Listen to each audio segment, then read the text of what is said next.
Mark Schwartz.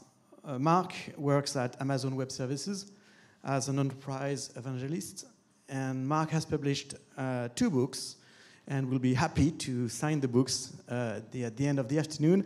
The first book is called A Seat at the Table, and very recently, Mark published War and Peace and IT.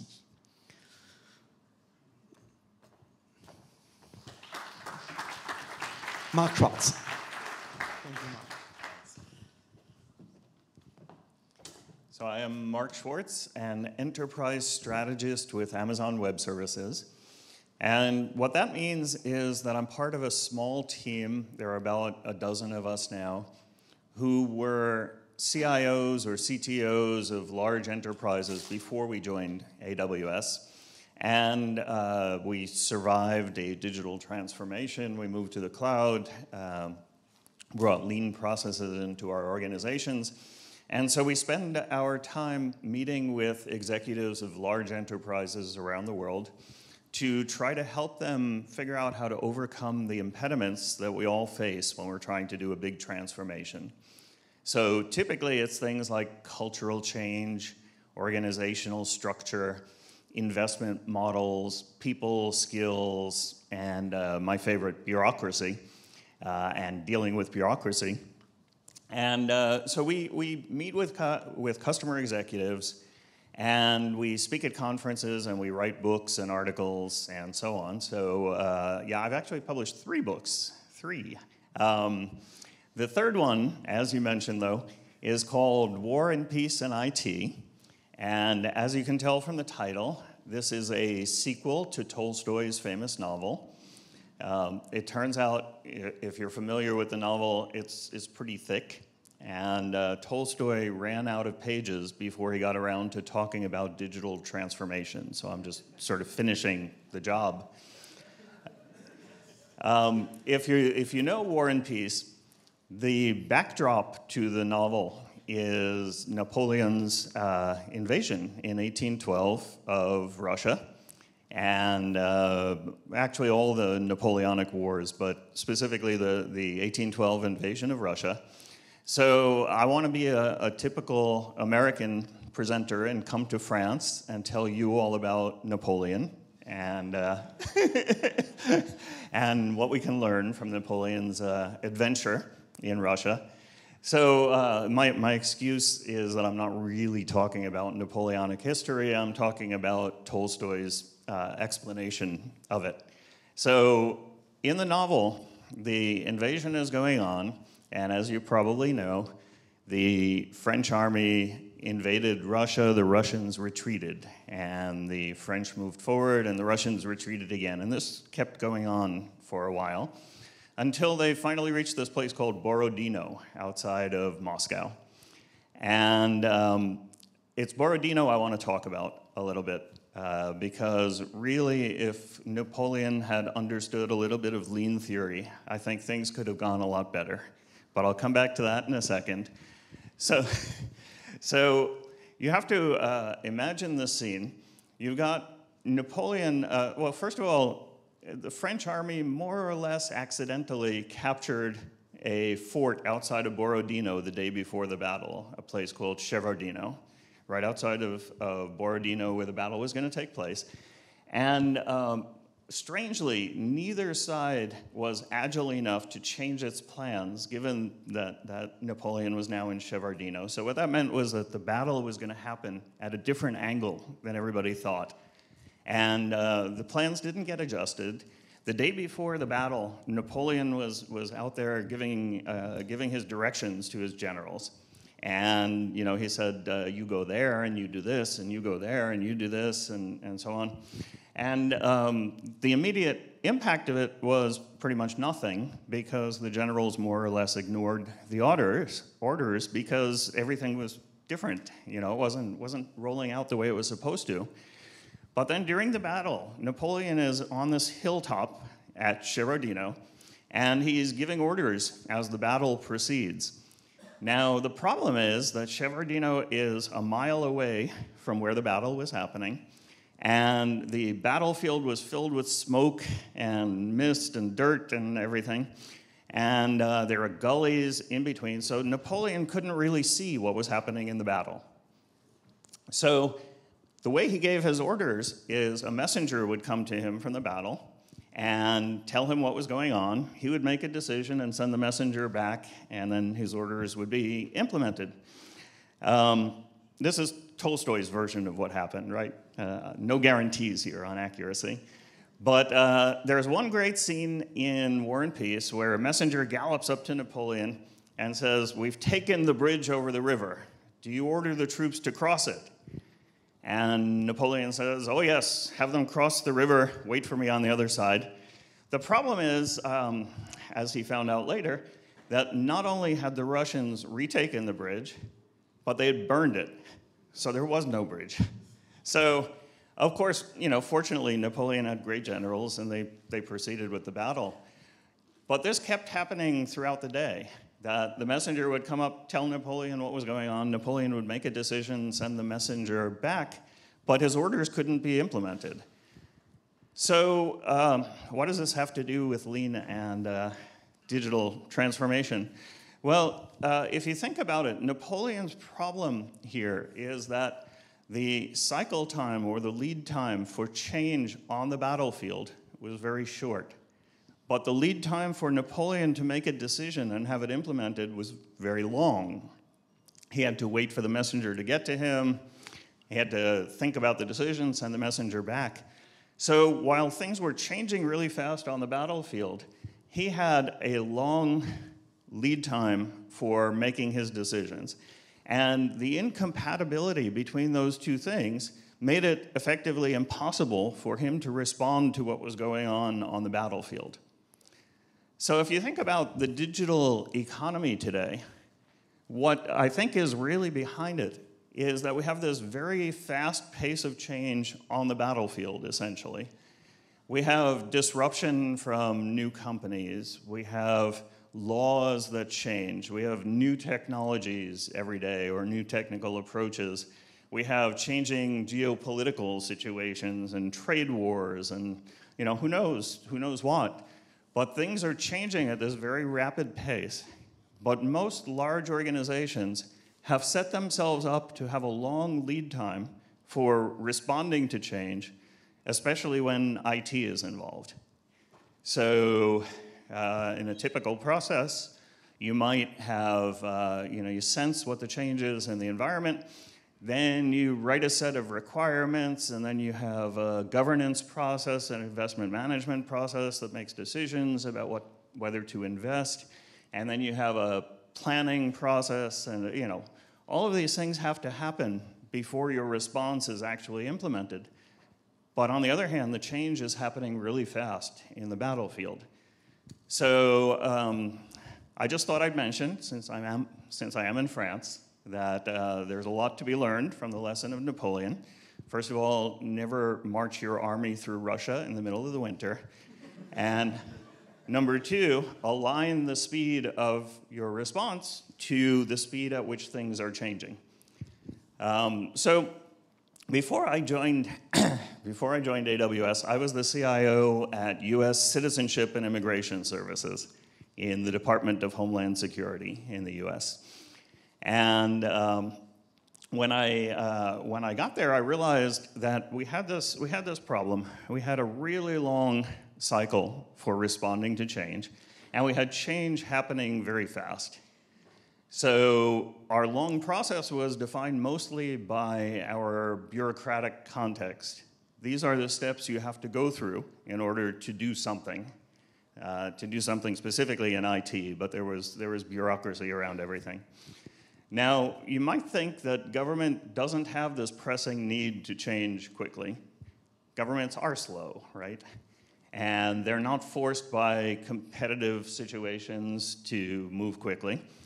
For us in immigration, I guess, if you weren't happy with the way we did immigration, you could maybe immigrate to Canada instead. But we didn't really feel like that was a big threat to us. So we didn't have competitive pressure exactly. But what we did have, for example, is one day I was watching the news on television, and on the news, President Obama came on, and he announced DACA, his signature immigration change, Deferred Action for Childhood Arrivals, and he also announced that it was going to be rolled out in 60 days. Now, first of all, this was the first I'd heard of it, and I was in charge of rolling it out, essentially. He didn't ask me if it was possible to roll it out in 60 days. And given that our release cycle time was generally 18 months for each release, and that we were going to have to make changes to about 25 legacy systems, this was clearly going to be a problem. We also found that in the process and the works, we thought there was going to be a big immigration reform in the States. It wound up not exactly happening the way that we expected, but we knew that if it happened, it was going to be sudden, and somebody would say it's going to be done in 60 days or something. We also knew that when a terrorist incident happened, we were going to be called on to respond very quickly. So when there was a shooting in San Bernardino, and it turned out that the shooters were recent immigrants, then all of a sudden we had to produce all sorts of evidence and then start changing the way that we vetted immigrants. So you can imagine this was actually surprisingly fast changing. And I saw that around the government, this was pretty typical, that you had a slow-moving structure, but you had demands to move quickly, especially because of unpredictable things like that. So we realized that we were going to have this need for fast responsiveness. Again, avoid Napoleon's problem. And unfortunately, there was an impediment for us. It was something called MD 102, Management Directive 102. And MD 102 was the government's policy on how we did IT projects. It was the SDLC, essentially, the Software Development Lifecycle. And it was a document this thick, and it had, it had requirements that for every IT change we made, we would write about 104 documents, and we would have 13 gate reviews along the way. These were, a gate review to make sure that you had all the requirements and that you had done the design. Another one my favorite one actually, there was a review to make sure you were ready to start testing. You weren't allowed to start testing until after you sat a bunch of people in a room and convinced them that you were ready. So this was written into policy. This was official. That's the way we had to work.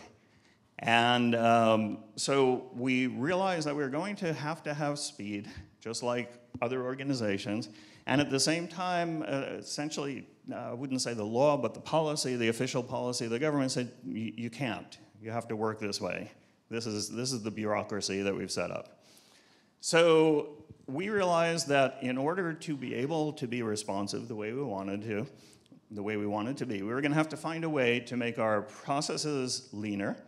We're going to have to find a way even more to make the entire lead time, the time of sensing change, figuring out what to do, making investment decisions, doing governance, all of that, we're going to have to make all of that lean as well. We're going to have to create lean architectures that we could change quickly. We were going to have to essentially look at that value stream, the entire value stream for responding to things that were going on in the world. And again, if you think about what's in that value stream, there's that piece where you're developing IT capabilities and you're deploying them. And we know, as an industry, we know pretty good ways to shorten the lead time there. We have DevOps, we have the cloud, we can spin up infrastructure quickly, we can try things, we can automate the deployment process, we can speed that up. But how big a portion of the entire value stream is that? It's tiny, right? When you look at the whole thing, our projects were taking 5 to 10 years often. And what took most of that time was assembling a requirements document, getting people to sign off on it, writing a business case, vetting the business case, making governance decisions that everybody signed off on. All of those kinds of things were what was actually taking most of the time. And guess what? That was the part that was in stone in the bureaucracy that we couldn't change, in theory. So we realized the real question was going to be, ultimately, is it possible to make a bureaucracy lean? So think about that, because at least in English, the word bureaucracy has terrible connotations, right? I don't know in French and the other languages, but bureaucracy is this horrible monster that everybody hates. And usually, when we say bureaucracy, we also add the word bloated bureaucracy, right? Bureaucracies are fat, they have waste in them. And so there's this question of, can you actually take that bureaucracy and make it work for you in a lean way? Can you find a way to squeeze down lead times when you're faced with bureaucracy?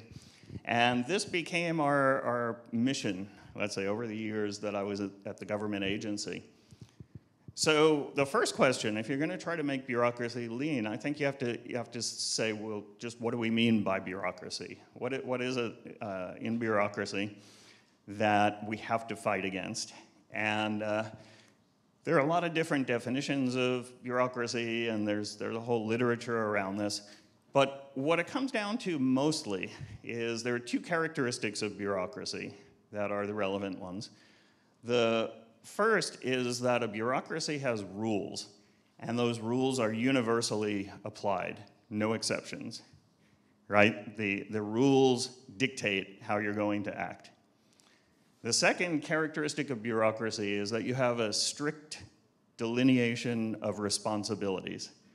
These people are responsible for this, these people are responsible for this. This is who approves this kind of thing, this is who approves this other kind of thing. And if you put those two things together, that basically defines a bureaucracy. Now, if you think about those two things, focus on that, there's nothing bad there. Or arguably, there might be some bad things there. When it comes to division of responsibilities, I think we've realized that cross-functional teams are the right way to do things, but you still have your cross-functional teams located in different parts of an organization, so it's not really a direct conflict with that. The idea that you should have rules and apply them universally without exceptions, many writers in the past have actually equated this with fairness, that bureaucracy is actually the ethical way to, let's say, run a government. And the reason why they thought that is because if you think about what bureaucracy replaced, basically it replaced monarchy. It replaced having capricious, arbitrary rulers who just made decisions based on who their friends were. And when bureaucracies came to be a big part of the government, that made it a level playing field, made it equal for everybody. Everybody is subject to the same rules. How could this be bad? This is a good thing. So first characteristic of bureaucracy kind of cuts both ways. You have these strict rules, but at the same time, they're fair rules, and you don't have exceptions. The second part, the idea of the hierarchy, as I said, the hierarchy, the way we think about it now, is changing a little bit. But for example, if you're an IT development team, it's kind of nice to rely on the fact that somebody else is going to pay the bills for your vendors, right? You don't have to do it yourself. There's a finance department that does that. In fact, you don't have to generate your own paychecks because somebody else does that. So there's an element of this division of responsibilities that actually makes us comfortable and actually lets us do our job well. And in fact, some writers have talked about enabling bureaucracies versus coercive bureaucracies. That you can set up a bureaucracy such that it actually supports the things you're trying to do, manages the routine stuff for you, and gets that out of the way. So why do we hate bureaucracy so much, if it's such a wonderful thing? I think there are really two things that we hate about bureaucracy. What we hate is, first of all, that it doesn't change very quickly. It's really hard to change the rules that make up the bureaucracy. And the second thing is, bureaucracies tend not to be lean. So when you want to apply for something, you fill out forms in triplicate, and you fill out a bunch of things that the government doesn't really need to know about you. and you do all this work and you check all these boxes and everything, that's just wasteful. There's a lot of stuff there that you could cut out of the process and it would still do the same thing. So I think what drives us crazy when we encounter a bureaucracy is those two things. The fact that the bureaucracy doesn't change when you need it to change, when you learn new things, and the fact that it's going to impose all this extra work on you. And extra time. The two things kind of go together in lean theory. So the question for us then became, can we find a way to eliminate those two aspects of the bureaucracy, or at least reduce their impact? Can we make those bureaucratic processes leaner? And can we find a way to have a feedback cycle so that the bureaucracy was constantly learning and changing? And on the face of it, those don't seem impossible, actually. Why can't you? So, for example, we had, in those 104 documents that we had to write, there was almost always, in each document, a summary of what the project was. And we said, that's crazy. We're writing the same summary 104 times, or we're cutting and pasting. But of course, nobody likes to admit that that's what they're doing, so you try to make it look different in each case. But let's say we could get rid of that, make it a separate document, a summary document, and just take it out of all 104 documents. Then you wouldn't have this version control problem, whenever something changes. In fact, this sounds like a very small change. It's tremendous, because in a bureaucratic environment, generally you have to get everybody to sign off on anything you write in these documents. And you might need 7 or 8 people, most of them high in the organization, to sign each of the documents. So if you have this summary in each of the documents, and you make a change, you're going to have to change it in all the documents, but then you're going to have to go back and get it reapproved by all 7 or 8 signatories on each one. This can take months and months. Or you can have a separate document that's a summary, and if that changes, maybe you need to get approvals. You've just shrunk your lead time a whole bunch, right? We had something called the Paperwork Reduction Act, which is one of my favorite government rules, Paperwork Reduction Act. It turned out that the last thing it was going to do is reduce paperwork. It was brilliant. It was actually one of the big increasers of paperwork in the government. And you might suspect this just from the fact that there is also something called the Government Paperwork Elimination Act. And we have both acts, neither one of which actually makes a difference. So the Paperwork Reduction Act was intended to stop the government from asking questions on forms that were not necessary. Nice, right? Great objective. So if you're filing your taxes, then the government probably shouldn't be asking for your grandfather's occupation or something like that, right? So the intention of the Paperwork Reduction Act was to get rid of all this excess, fields you had to fill out. And it defined a process for how we were going to do that. And the process was something like, every time you collect information from the public, you have to justify every piece of information that you are collecting. And then it has to be reviewed by some people at the White House. They have to assign a control number to it. And then after they've reviewed it and given you feedback, then you put it out for public comment for 60 days. And you let the public comment on whether you actually need all those fields. And then it goes back through the White House. They summarize the findings from the public. You make some changes based on that. And then you put it out for public comment again for 30 days. And then you hopefully get the approval from this organization in the White House. The organization in the White House consists of like 3 overworked people in a room in the cellar somewhere. I don't even know, where they are, what they do. But it wound up taking us 18 months every time to get an approval on these things. And we had to do it when we made a change to one of these forms, not just when we introduced a new one. So think about it. If we reduced the number of fields on this form, we would have to put it through the Paperwork Reduction Act process, and it would take 18 months before we got approval. So the last thing we would ever do is remove fields from a form. because the process was unwieldy and cumbersome, right? So the Paperwork Reduction Act actually stopped us from reducing paperwork. Now, the problem there, it's beautiful, you don't have a learning loop, right? You don't have a feedback loop. So Congress had this great idea for the Paperwork Reduction Act, and then they passed it, and then they forgot about it. And we all had to deal with the consequences. But if you build in a learning loop, and you see what's actually happening, and you see that the Paperwork Reduction Act process is actually getting in the way of reducing paperwork, then you can go and fix it, right? So part of the trick to changing the bureaucracy obviously was going to be adding these feedback loops. One more example I'll give was something we called the analysis of alternatives. So in the 104 documents that we had to write, one of them was this analysis of alternatives, where you had to, at the beginning of your project, say what the alternative possible solutions were, and analyze each of them, and then show why you chose the solution you chose. So the document usually wound up being about 100 pages long.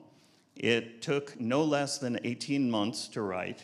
In any case, it never took less than 18 months. And we paid a contractor to do it usually, and we paid them about $3 million each time to develop this analysis of alternatives. So any IT project, the lead time was going to take at least that 18 months, and that was only one document out of the 104. So this is what we were facing. And I think the strategy suggests itself right away, because this analysis of alternatives, why was it there? It was there because we had a responsibility to the public to demonstrate that we had spent their money well. And so we didn't want to let government employees make unfair choices, just choose the vendor that they preferred, or just on a whim say, we're gonna do it this way because I like this way better, or whatever. We didn't want corruption to enter into the process and result in just choosing one of the solutions without considering the alternatives. So we invented this document that you had to write, and that was a way of proving that you hadn't made a corrupt decision, that you'd actually thought about the decision, and so on. Now, a 95-page document for that purpose is a little bit bloated, I would say. You don't need 95 pages of a document to prove that you hadn't been corrupt and that you'd considered the alternatives. In fact, nobody actually read this document, right? They were looking at it to see that you had considered alternatives. So there's a simpler kind of document that establishes the same kind of thing. We call it a checklist, right? Did you try this alternative? Yes. Did you try this alternative? In one page, you can essentially communicate the information that you were communicating in 95 pages and still meet the requirements of the official policy. So this is what we did. We took our value stream and we just started to chop it down, basically, looking at each of those 104 documents and saying, do we really need the document to accomplish the purpose? Could we do the document in a simpler way and still accomplish the purpose?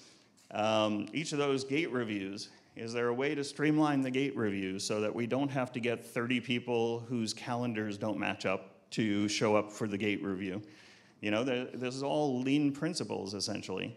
Wait time is one of your biggest sources of long lead times, right? So we could just chop, chop, chop across the whole thing. The end result was that we replaced the 104 documents, essentially, with 4 PowerPoint slides.